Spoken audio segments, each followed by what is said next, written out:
anları ki, gördünüz şeytan gəlir, hücum eləyir, ailələri dağıtmaq istəyir, vəziyyəti gərginləşdirmək istəyir və pis istiqamətə gedir. Gördün telefonu götürdün əlinə, gördün gəldi bir SMS, bir yazı, bir WhatsAppda, hə?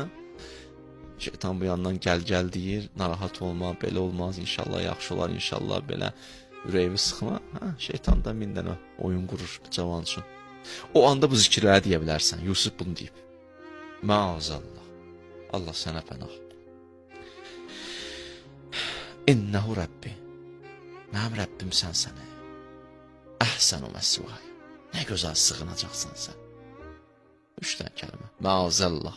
İnnehu Rabbi. Əhsənu məsvay. Bu cümlələri deyə bilərsiniz. İnnehu la yuflihuz zalimun. Heç vaxt insan bu günahla bir yana yeyib yetişə bilməz. La yuflih. Qurtula bilməz. Mən bunu bilirəm. İndi sən mənim əlimdən tut ya Rabbəl aləmin.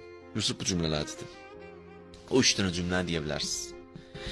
Və ondan sonra ədəbə baxın, demir, özüm çıxdım bu günahdan. Özüm bu günahdan çıxdım demir.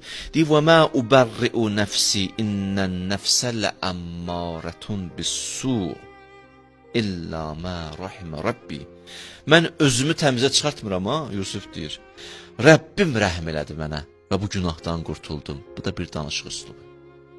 Rəbbim rəhm elədi.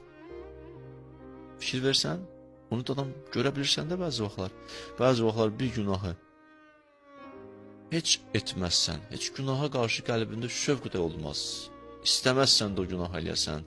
O günahdan acığın da gəlir, amma bir də görərsən şeytan elə aldadıb, həmən günah eləmişsən. Çox sadə, rahat şəkildə. Nədir? Allah lütfün çəkdik, düşdün o bəlalara. Allah bəzi vaxtlar başa sal ki, mənəm səni saxlayan. Mənəm səni saxlayan.